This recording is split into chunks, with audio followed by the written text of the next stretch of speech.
Hello दोस्तों, कैसे हो आप लोग। स्वागत है आपका आपके चैनल प्रदीप शेड्डा में। दोस्तों, आज हम लोग यहाँ पर देखने वाले हैं डीएलएड सेकंड सेमेस्टर का सामाजिक अध्ययन का सेकंड क्लास। इसका आपका फर्स्ट क्लास हो चुका है। इसका लिंक आपको डिस्क्रिप्शन कमेंट बॉक्स या फिर आपको इस वीडियो के एंड में मिल जाएगा। जैसा कि आपको पता ही है कि आपके सामाजिक अध्ययन में 15 नंबर के बहुविकल्पीय प्रश्न आते हैं। ठीक है, अगर आप सारी क्लास को कंटिन्यू लेते हो तो कहीं ना कहीं आपका 15 में से 15 पूरा का पूरा आपका सही जाएगा। तो आप लोग एक पेन और एक कॉपी लेकर बैठ जाइए। जो भी प्रश्न आपको नया लगे आप उस क्वेश्चंस को अपने नोटबुक में नोट भी करते रहिएगा। अगर आपको किसी भी क्वेश्चन में कोई भी डाउट हो आप हमसे व्हाट्सएप का नंबर व्हाट्सएप ग्रुप का लिंक आपको डिस्क्रिप्शन में मिल जाएगा। आप जाकर वहां से ऐड हो सकते हो। आप व्हाट्सएप पर या फिर हमसे कमेंट बॉक्स में पूछ सकते हो। अगर आप नए हो तो आप चैनल को सब्सक्राइब कर लीजिए ताकि कोई भी अपडेट कोई भी क्लास आपसे मिस ना हो। प्लीज़ आप लोग इस क्लास को अपने दोस्तों तक शेयर जरूर करिएगा। चलिए हम लोग देखते हैं आज का पहला प्रश्न। जैसे कि यहाँ पे आपका 51 प्रश्न है। हम लोग 50 क्वेश्चन देख चुके हैं। ये है आपका 51 प्रश्न है। पृथ्वी की किस सतह को निचला मिटल भी कहते हैं, यानी पृथ्वी की किस सतह को निचला मिटल भी कहते हैं, ये यहाँ पे आपको बताना है। सियाल को, सीमा को, नीफे को या फिर इनमें से कोई नहीं। अगर हम बात करें आंसर की तो इसमें आपका सा वाला बिल्कुल सही हो जाएगा। नेक्स्ट यहाँ पे आपको देखने को मिल जाएगा नदियों के उद्गम स्थल होते हैं। नदियों के आपके उद्गम स्थल कौन से होते हैं? ज्वालामुखी, पर्वत, पठार और मैदान। इन चारों में से आपका क्या होगा? इसमें कहीं ना कहीं आपका पर्वत बिल्कुल सही हो जाएगा। चलिए हम आगे बढ़ते हैं। नेक्स्ट यहाँ पे आपका है 53 प्रश्न। 53 आपका है किसकी ऊंचाई समुद्र तल से 350 मीटर होती है? मैदान की, पर्वत की, पठार की या फिर ज्वालामुखी की। किसकी ऊंचाई समुद्र तल से 350 मीटर ऊंची की बात की जा रही है। तो आपका ना पठार होगा दोस्तों, सॉरी, ठीक है ना, इसमें आपका पठार होगा, ना पर्वत होगा, ना इसमें आपका होगा ज्वालामुखी। इसमें आपका हो जाएगा मैदान। ठीक है, मैदान की 350 मीटर ऊंची होती है। नेक्स्ट यहाँ पे आपका है लोएस का जमाव किस प्रकार के शहरों का उदाहरण है? अग्निय सेल दोस्तों, ठीक है, यहाँ पे रहेगा आपका सेल। ठीक है, यहाँ पे आपका रहेगा सेल। लोएस का जमाव किस प्रकार के सेल का उदाहरण है? यहाँ पे आपको सेल लिखना होगा। ठीक है, यहाँ पे सेल रहेगा। अग्निय सेल, परतदार सेल, रूपांतरिक सेल या इनमें से कोई नहीं। तो अगर हम बात करें आंसर की, इसमें आपका परतदार सेल बिल्कुल सही हो जाएगा, यानी आपका बा वाला बिल्कुल सही हो जाएगा। जस्ट यहाँ पे आपका है अग्निय सेल का प्रमुख उदाहरण आपका क्या है? अग्निय सेल की बात यहाँ पे की जा रही है। तो अग्निय सेल में आपका क्या होगा? ग्रेनाइट, बेसाल्ट, गेब्रो या फिर उपरोक्त सभी। इसमें आपका उपरोक्त सभी यानी आपका दा वाला बिल्कुल सही हो जाएगा। अगर कोई भी प्रश्न आपको नया लगे आप तुरंत उसको अपने नोटबुक में नोट कर लीजिएगा। आइए आगे बढ़ते हैं। जस्ट यहाँ पे आपका है कि डायोड टाइगर किस प्रकार के शहरों का उदाहरण है? सॉरी, यहाँ पे आपका फिर आ गया। ठीक है, यहाँ पे आपका रहेगा सेल। ठीक है, सेल यहाँ पे आपका रहेगा। ठीक है, यहाँ पर कहीं ना कहीं सेल और शेल में टाइपिंग मिस्टेक हो रहा है। ठीक है दोस्तों, जब गूगल से टाइपिंग होता है तो कहीं ना कहीं गूगल जो है किसी किसी भाषा को समझ नहीं पाता है और वह गलत टाइप कर देता है। इसमें आपका क्या होगा? अग्नेय सेल, अवसादी सेल, रूपांतरिक सेल या उपरोक्त सभी। इसमें आपका हो जाएगा अग्नेय सेल। ठीक है, यानी आपका आ वाला बिल्कुल सही हो जाएगा। नेक्स्ट यहाँ पे आपका है पृथ्वी की भू प्रवलिटी का 2/3 भाग किस सेलों से बना है? रूपांतरिक सेल से, परतदार सेल से या अग्नेय सेल से या उपरोक्त सभी। क्या होगा आपका? इसमें आपका सा वाला बिल्कुल सही हो जाएगा। आइए हम आगे बढ़ते हैं। जस्ट यहाँ पे आपको देखने को मिल जाएगा कि भारत के दक्षिण के पठार किन सेलों से बने होते हैं? रूपांतरिक सेल से, परतदार सेल से या फिर अग्नेय सेल से या उपरोक्त सभी। इसमें आपका क्या होगा? इसमें भी आपका अग्नेय सेल हो जाएगा, यानी आपका सवाला बिल्कुल सही हो जाएगा। पृथ्वी की बाहरी परत की मोटाई कितनी है? पृथ्वी की बाहरी परत की मोटाई की बात की जा रही है। 5 से 20 किलोमीटर, 10 से 70 किलोमीटर, 20 से 100 किलोमीटर या 15 से 75 किलोमीटर। परत की मोटाई की बात की जा रही है। यहाँ पे आपका होगा 10 से 70 किलोमीटर, यानी आपका बा वाला बिल्कुल सही हो जाएगा। नेक्स्ट यहाँ पे आपका है कि सभ्यता का पालना क्या कहा जाता है? सभ्यता का पालना क्या कहा जाता है? पठारों को, पर्वतों को, समुद्रों को या मैदानों को। इसमें आपका दा वाला बिल्कुल सही हो जाएगा। और आप लोग एक बार वीडियो को शेयर भी कर दीजिएगा। आइए हम लोग कुछ और नए नए प्रश्न को देखते हैं। हम चाहते हैं कि आपका एक भी प्रश्न कहीं से भी ना छूटे। परतदार सेल पाए जाते हैं जीवाश्म, कोयला या खनिज। इसमें आपका जीवाश्म, कोयला और खनिज तीनों बिल्कुल सही होगा, यानी आपका उपरोक्त सभी हो जाएगा। जैसे यहाँ पे आपका है कि 6 महीने की रात और 6 महीने की दिन होती है, कहाँ होती है? उत्तरी ध्रुव वृत्त पर होती है या दक्षिणी ध्रुव वृत्त पे होती है? उत्तरी एवं दक्षिणी ध्रुवों पे होती है, केवल दक्षिणी ध्रुव पे होती है। 6 महीने दिन और 6 महीने रात की बात यहाँ की जा रही है। तो इसमें दोस्तों आपका क्या होगा? इसमें आपका उत्तरी ध्रुव वृत्त आपका होगा, यानी आपका आ वाला बिल्कुल सही हो जाएगा। 3 और 1 से घिरा, दोस्तों ध्यान दीजिएगा, 3 ओर से घिरा पृथ्वी का भाग कहलाता है। ठीक है, तीनों ओर से घिरा हुआ पृथ्वी का भाग आपका क्या कहलाएगा? पठार, सिंधु, पंक, महासागर धारा या पर्याय द्वीप। इसमें आपका पर्याय द्वीप बिल्कुल सही हो जाएगा। जैसे यहाँ पे आपका है कि पृथ्वी की कौन सी परत निकेल और लोहा जैसी भारी धातुओं से बनी होती है? निफे, सीमा, सियाल या उपरोक्त सभी। इसमें आपका निफे बिल्कुल सही हो जाएगा। जैसे यहाँ पे आपका है कि मूंगफली की खेती के लिए अधिक उपयुक्त मिट्टी है, काली मिट्टी है, लाल मिट्टी है या आपकी लेटराइट मिट्टी है या चिकनी मिट्टी है। इसमें आपका क्या होगा? इसमें आपका काली मिट्टी बिल्कुल सही हो जाएगा। संगमरमर है, संगमरमर आपका क्या है? रूपांतरिक सेल है, अग्नेय सेल है, परतदार सेल है या मिट्टी है? इसमें आपका रूपांतरिक सेल बिल्कुल सही हो जाएगा। आइए हम लोग आगे बढ़ते हैं और देखते हैं कुछ सबसे नया क्वेश्चन। जैसा कि हमने आपसे कहा भी था कि इसमें आपको मिक्स क्वेश्चन देखने को मिल जाते हैं। ठीक है, तो आपको परेशान नहीं होना है, हर प्रकाशन के क्वेश्चंस यहाँ पे आपको मिल जाएंगे। यहाँ पे आपका 66 है, पृथ्वी के अंदर सेलों में रहनुमा मोड़ पर जाना कहलाता है। यह आपका क्या कहलाएगा? इसमें आपका हो जाएगा वलन। ठीक है, यानी आपका इसमें आ वाला बिल्कुल सही हो जाएगा। नेक्स्ट यहाँ पे आपका है कि नियंत्रण उद्भेदित होने वाले ज्वालामुखी कहलाते हैं। सक्रिय ज्वालामुखी, असुप्त ज्वालामुखी, विषुप्त ज्वालामुखी या उपरोक्त सभी। इसमें आपका सक्रिय ज्वालामुखी बिल्कुल सही हो जाएगा। नेक्स्ट यहाँ पे आपका है कि महाद्वीप और महासागर पृथ्वी के धरातल की किस श्रेणी के अंतर्गत आते हैं? प्रथम श्रेणी, द्वितीय श्रेणी, तृतीय या उपयुक्त सभी।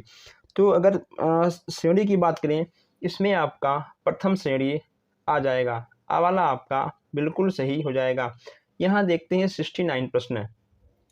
आंतरिक शक्तियों के कारण अंटार्कटिक महासागर प्रतिवर्ष कितना बढ़ता है? 1 सेंटीमीटर या 4 सेंटीमीटर, 10 सेंटीमीटर या 20 सेंटीमीटर। इसमें आपका 4 सेंटीमीटर बढ़ता है प्रतिवर्ष, यानी आपका बा वाला सही हो जाएगा। जैसे यहाँ पे आपका है कि आंतरिक बल के आमने सामने कार्य करने का निर्माण होता है जल, सोना या पेंजिया या लावा। इसमें आपका सा वाला इसमें आपका लावा यानी दा वाला आपका बिल्कुल सही हो जाएगा। कोई भी आंसर आप दो तो प्रश्नों को पहले एक बार दो बार अच्छे से पढ़ लीजिए, क्योंकि इसमें आपको 2 घंटे का टाइम मिलता है और 2 घंटे का टाइम बहुत होता है, इसलिए प्रश्नों को पढ़कर तभी आप सही आंसर दें। पृथ्वी के भीतर पपड़ी के निचले भाग में कौन सा पदार्थ पाया जाता है? इसमें आपको बताना है। पृथ्वी के नीचे की बात की जा रही है, पृथ्वी के भीतर नीचे की बात की जा रही है, जल या फिर पेंजिया, लावा या सोना। इसमें आपका लावा बिल्कुल सही हो जाएगा।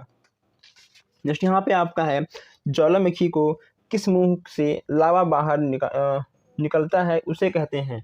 ज्वालामुखी की किस मुंह से लावा बाहर निकलता है उसे क्या कहते हैं? उसे कहते हैं दोस्तों, उसे क्या कहते हैं? उसे कहते हैं क्रेटर। ठीक है, यानी आपका इसमें बा वाला बिल्कुल सही हो जाएगा। चलिए आगे बढ़ते हैं। नेक्स्ट यहाँ पे आपका है कि यहाँ पे आपका नेक्स्ट है एटना तथा स्टाम्बोली किस प्रकार के ज्वालामुखी हैं? जागृत ज्वालामुखी, सुषुप्त ज्वालामुखी, शांत, आ प्लस सा दोनों। इसमें आपका क्या होगा? इसमें आपका हो जाएगा जागृत ज्वालामुखी। ठीक है, यानी आपका बा वाला बिल्कुल सही हो जाएगा। जैसे यहाँ पे आपका है 74 किस प्रकार की ज्वालामुखी पेटल झील का निर्माण करते हैं? जागृत, सुषुप्त, शांत और बल बा या सा, ठीक है, दोनों। यहाँ पे आ गया है से, ठीक है, लेकिन यहाँ पे आपका रहेगा बा और सा, यहाँ आपके बा और सा रहेगा। इसमें आपका रहेगा शांत ज्वालामुखी, इसमें आपका शांत ज्वालामुखी बिल्कुल सही हो जाएगा, ठीक है दोस्तों। सवाल आपका सही रहेगा। पोपा ज्वालामुखी किस देश में स्थित है? पोपा, इनके अजीबोगरीब नाम है, इटली में है या फिर म्यांमार में है, जापान में या भारत में है, कहाँ पर है? मैं आपको बता दूं कि पोपा ज्वालामुखी आपका म्यांमार में मिल जाएगा, यानी आपका बा वाला बिल्कुल सही हो जाएगा। जस्ट यहाँ पे आपको देखने को मिल जाएगा कि फ्यूजियामा ज्वालामुखी किस देश में है? जापान में है, इटली में है, म्यांमार में है या अमेरिका में है? तो फ्यूजियामा ज्वालामुखी आपका जापान में देखने को मिल जाएगा। नेक्स्ट यहाँ पे आपका है कि भूकंप से समुद्र में तीव्र और ऊंची लहरों के उठने की घटना कहलाती है, यानी क्या कहलाती है? ज्वार भाटा, सुनामी, तूफान या उपरोक्त सभी। जब लहरें उठती हैं उनको ज्वार कहते हैं, जब गिरती हैं उनको भाटा कहते हैं, यानी आपका ज्वार भाटा बिल्कुल सही हो जाएगा। इनमें से दीर्घकालीन बल का उदाहरण कौन सा है? बुलन का है, भूकंप का है या ज्वालामुखी का है या आंधी का है? इसमें आपका उलन यानी आ वाला बिल्कुल सही हो जाएगा। हर प्रकाशन से, हर बुक से आपको प्रश्न यहाँ पर देखने को मिल जाएंगे। कहीं से भी, किसी भी प्रकाशन, किसी भी बुक, किसी भी नोटबुक से आपका प्रश्न नहीं छूटेगा। चलिए, भूमध्य सागर से हिमालय पर्वत तक फैले भाग को क्या कहते हैं? भूकंप पेटी, अंतः महाद्वीपीय पेटी या फिर भूकंप अधिकेंद्र या फिर भूगर्भ उद्गम केंद्र। इसमें आपका अंतः महाद्वीपीय पेटी हो जाएगा। भारत के पूर्वी तट पर सुनामी लहरों ने अत्यधिक प्रलय मचाई है। 2001 में, 2002 में, 2003 में या फिर 2004 में। अगर सुनामी लहरों की प्रलय की बात करें तो दोस्तों कहीं ना कहीं आपका 2004 में बहुत ही अधिक प्रलय मचाया गया था सुनामी लहरों की वजह से। जब बल विपरीत दिशा में कार्य करते हैं तो निर्माण होता है। किसका निर्माण होगा? इसमें आपका सवाल बिल्कुल सही हो जाएगा। जो हमारे भाई बहन नए हैं, जो लोग अभी तक चैनल को सब्सक्राइब नहीं किए हैं, सब्सक्राइब कर लें ताकि कोई भी क्लास, कोई भी अपडेट आपसे मिस ना हो। जैसे यहाँ पे आपका है कि भूकंप नापने वाली इकाई कौन सी होती है? मापक होती है, रिएक्टर होती है, समताप होती है या मिली बार होती है?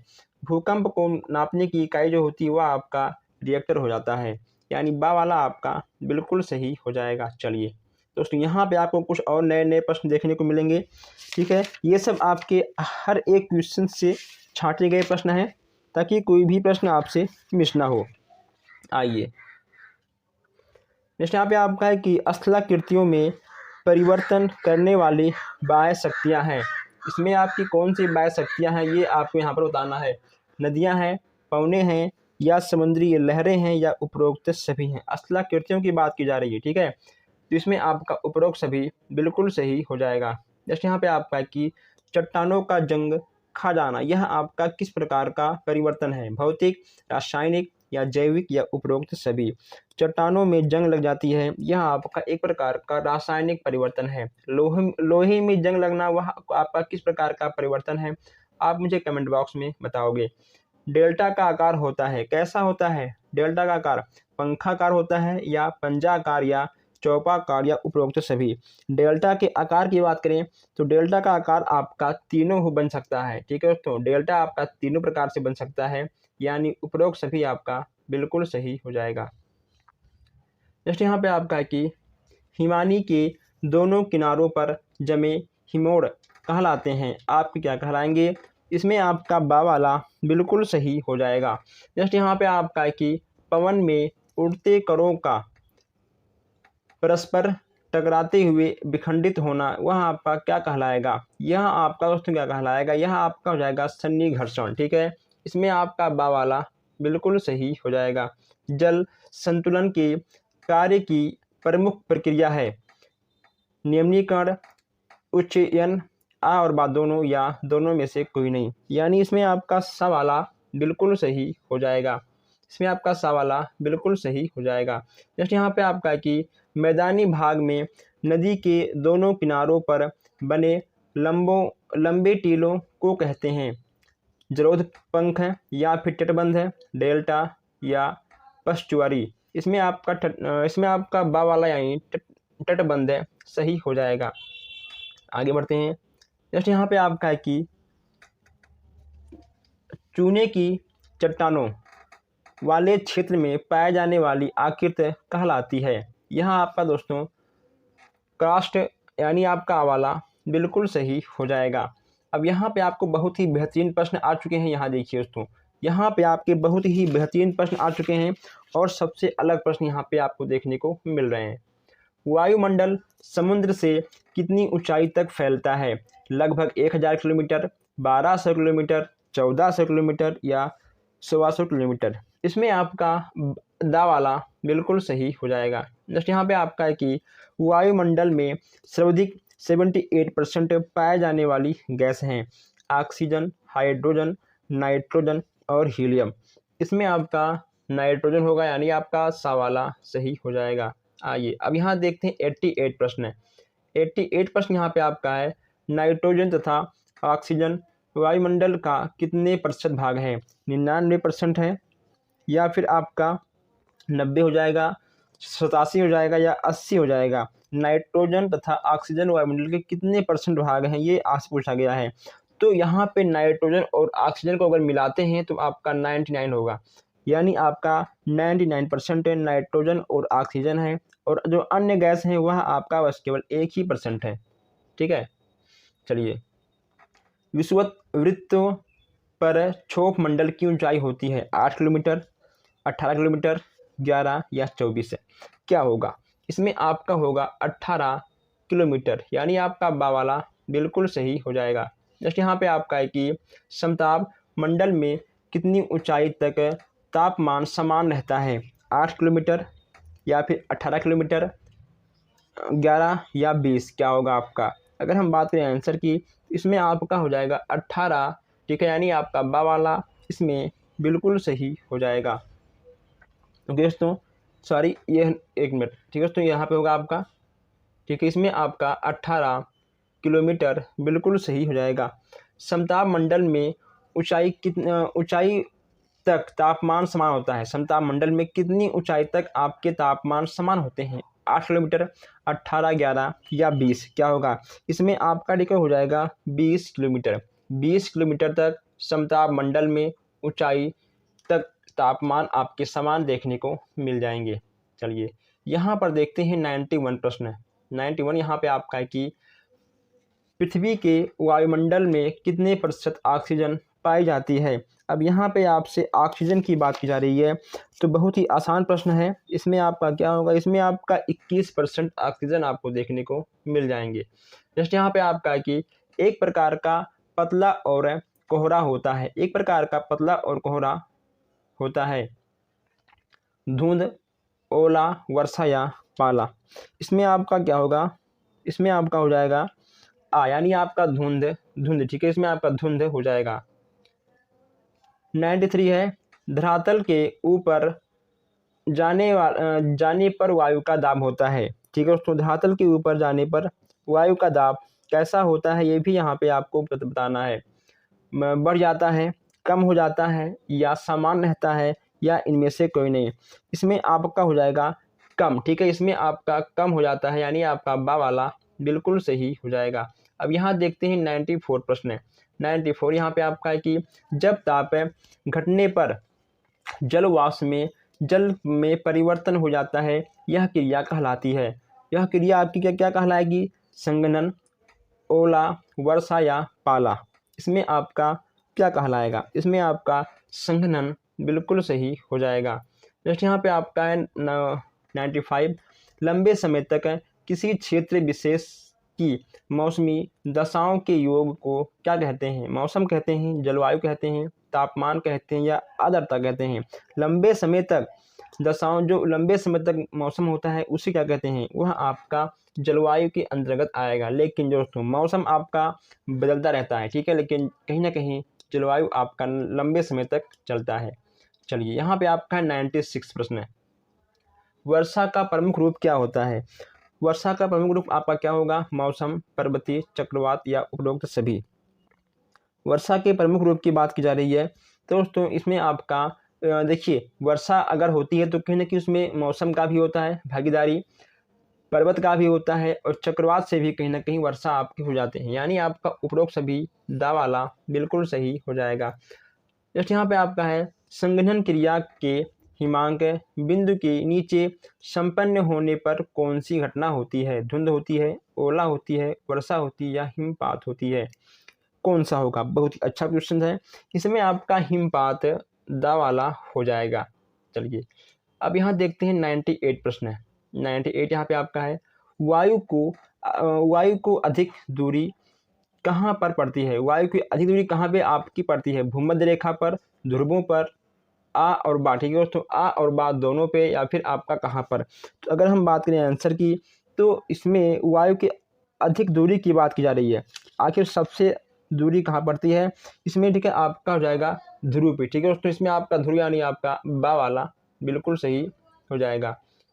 जैसे यहाँ पे आपका है कि अल्पस पर्वत के उत्तरी घाटियों में चलने वाली गर्म एवं शुष्क हवाएं कहलाती हैं। आपकी क्या कहलाएंगी? यहाँ पर हवाओं की बात की जा रही है। हमने कहा था आपसे कि आपको मिक्स क्वेश्चन से मिलते रहेंगे, तो यहाँ पर आपसे हवाओं की बात की जा रही है दोस्तों। यहाँ पे आपके पवन से भी क्वेश्चन से आ जाते हैं। इसमें आपका क्या हो जाएगा? फान। फान आपका बिल्कुल सही हो जाएगा। यहाँ पे आपका है कि डॉक्टर फिंडन नामक स्थानीय पवन कहाँ पाई जाती है? डॉक्टर विंडर नामक स्थानीय पवन कहाँ पाई जाती है? गिनी तट में, इटली में, जापान में या लीबिया में? अगर हम बात करें आंसर की तो इसमें आपका गिनी हो जाएगा। ठीक है दोस्तों, गिनी तट में आपका हो जाएगा, यानी आपका आवाला बिल्कुल सही हो जाएगा।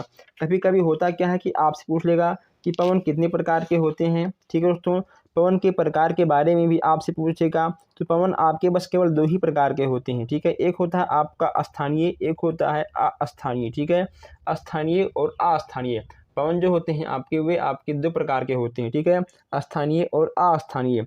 अब देखिए अस्थानीय भी कहीं ना कहीं आपके 3 प्रकार के होते हैं। ठीक है, अस्थानीय आपके 3 प्रकार के होते हैं और स्थानीय भी आपके 3 प्रकार के होते हैं। ठीक है, पवन आपके 2 प्रकार के होते हैं, स्थानीय अस्थानीय।